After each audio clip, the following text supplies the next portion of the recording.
E aí, pessoas, tudo bem? Eu sou o Henrique, professor aqui da Piva há uns 4, 5 anos. Eu sou farmacêutico, estou fazendo mestrado em ciências farmacêuticas. E aí eu vim, aproveitando todo esse clima de pandemia e de todo dia no jornal a gente escuta falar sobre vírus, coronavírus, vírus da gripe, que está chegando também, a vacinação da gripe e tudo mais. Resolvi pegar a essa onda aí e fazer uma aula para vocês que seguem a Piva aqui sobre, vamos fazer um aulão viral então. Vamos entender o que são os vírus, os vírus com coroa, sem coroa, vamos ver a diferença entre os diferentes vírus de doenças respiratórias, como resfriado, gripe e a própria Covid, obviamente, né? Que a voz está todo mundo meio curioso. Eu acho que essa aula vai servir para você que tem aula que vai ter eventualmente uma prova disso no ensino fundamental, no médio, ou para você que ouve falar muito sobre vírus, mas que nunca entendeu realmente o que é um vírus, né? E para você que está curioso sobre qual é a diferença dos vírus, o que é um vírus, como é que eu posso definir um vírus, e blá blá blá blá blá blá. Então, estou fazendo um apanhadão assim, tanto para quem está no ensino médio, que é geralmente para quem eu dou as aulas particulares, como para você que nunca viu isso na vida e que está curioso e que quer saber o que é um vírus. Tudo bem? Bom, e aí, baseado nisso que eu falei para vocês, eu decidi dividir a aula nesses tópicos. Então, primeiro a gente vai discutir um pouco o que é um vírus, beleza? É muito bom a gente falar o que é um vírus antes de falar dos vírus propriamente dito, certo? Qual é a estrutura viral?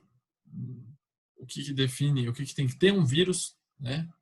Quais são as linhas de montagem, o que precisa ter para ser um vírus propriamente dito.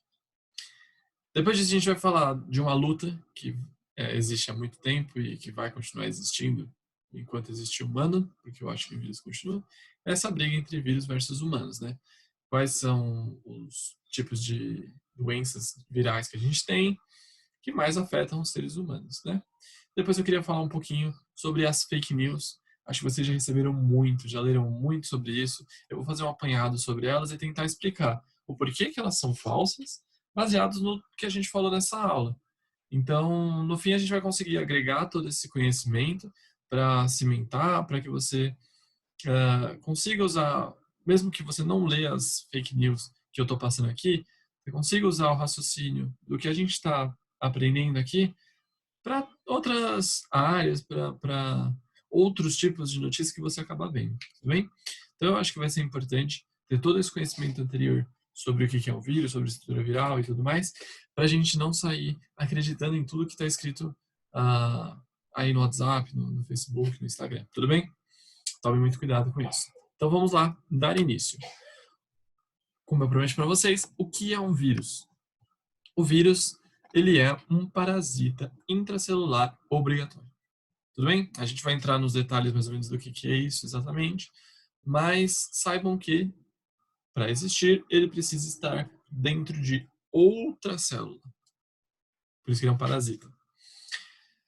Bom, outra coisa que a gente precisa saber sobre o vírus é que eles são muito pequenos. E quando eu digo pequeno, é muito pequeno.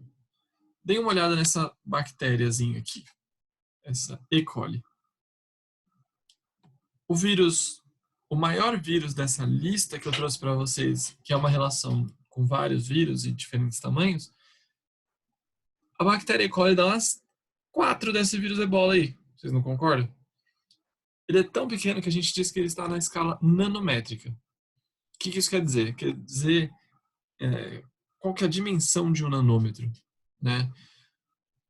Se você for para pensar, 1 centímetro, a gente consegue dividir esse 1 centímetro em 10 milhões de nanômetros. 10 vezes mais que 1 milhão, entende? É um valor extremamente pequeno.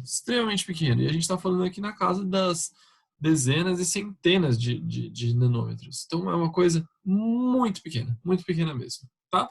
Então eu trouxe aqui para vocês uma relação dos vírus, alguns a gente vai ver nessa aula, como o adenovírus, o bacteriófago T4, né? E vejam a comparação de tamanho, que absurdo. Aqui a gente tem uma hemácia humana, né? Hemácia é aquela célula que transporta o oxigênio do pulmão para o resto do corpo.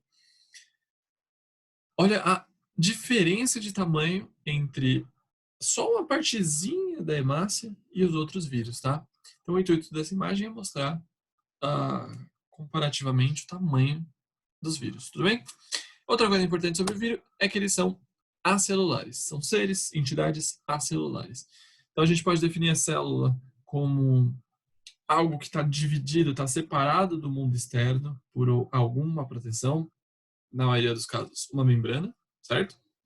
E que lá dentro acontecem uma série de reações químicas, de processos químicos, que a gente chama de metabolismo celular. Então, célula é isso, é uma capa que protege um monte de reação que acontece. O vírus, a gente não pode definir como uma célula, porque por mais que ele tenha uma capa protegendo o material genético, como a gente vai ver mais para frente, ele não tem nenhum tipo de atividade lá dentro. Entende? Ele não é uma célula. A gente não pode dizer que vírus é uma célula. Certo?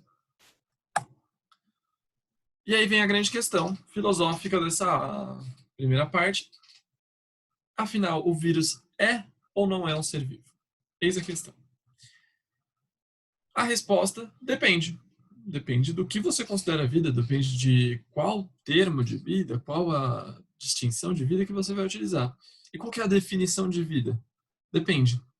A gente não consegue dizer exatamente o que é vida, tá? Justamente porque tem tantas coisas aí nesse mundo grandão que é difícil a gente definir o que é vida baseado no que a gente conhece, porque a gente não conhece muito. E mesmo o que a gente conhece são coisas tão extremas como o próprio vírus, né? Afinal, a gente coloca uma definição de vida que incluem os vírus ou não, tá? E aí também depende de cada autor, depende de vários biólogos têm definições diferentes de vida, algumas são mais bem aceitas, alguns dizem que tem 7 parâmetros, que o vírus não atende nem metade deles, mas o que eu quero dizer é, tudo depende de uma série de fatores. Eu peguei uma definição de vida que eu encontrei em um dos livros, que diz: podemos definir vida como um conjunto complexo de processos resultantes da ação de proteínas codificadas por ácidos nucleicos. Vamos traduzir tudo isso, né? Então, a gente tem os ácidos nucleicos, que são DNA e RNA, onde tem toda a informação do que é você. Essa informação ela é traduzida na forma de proteínas. E as proteínas têm uma série de atividades diferentes, né? E o que a maioria delas fazem é catalisar reações químicas. Então, é pegar uma reação química que demoraria um ΔT extremamente comprido, a proteína vai lá, quando ela age, ela encurta esse tempo de reação, certo? Nessa definição, a gente encontra isso. Conjunto complexo de processos, a gente pode dizer que é um conjunto de reações químicas.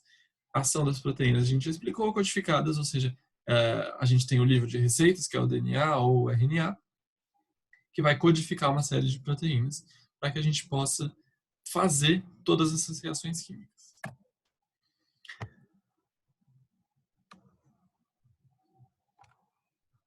O vírus só possui metabolismo propriamente dito quando ele está infectando uma célula no seu hospedeiro. Então, lembra que a gente falou que ele é um parasita intracelular obrigatório? O que isso quer dizer? Ele só é, dentro desse conceito de vida que eu trouxe para vocês, ele só é vivo quando infecta. Mas, teoricamente, ele não é vivo quando ele está fora de uma célula hospedeira. E aí a discussão é, a gente consegue definir ele como um ser vivo dentro da célula, mas um ser não vivo fora da célula? Ou ele está numa categoria a mais? A gente não pode chamar ele de vivo, nem morto, nem inanimado. Entendem? Na minha opinião, isso é a minha opinião, o vírus é uma entidade, é um ser com uma categoria específica. A gente não pode dizer que ele é vivo, nem não vivo, tá? O vírus é o vírus. Tudo bem? Vamos lá. Vamos falar um pouquinho sobre características virais, né? O que define um vírus. Isso aqui é ótimo, é um resuminho para você que de repente precisa de um reforço, precisa anotar alguma coisa. Isso aqui é uma coisa muito importante. Os vírus, eles são acelulares, como a gente já tinha dito, e parasitas intracelulares obrigatórios. Isso não é novo para vocês. Espero que vocês tenham realmente entendido essa questão do parasita intracelular obrigatório. Eles possuem uma ou algumas moléculas de ácido nucleico, e aí pode ser DNA ou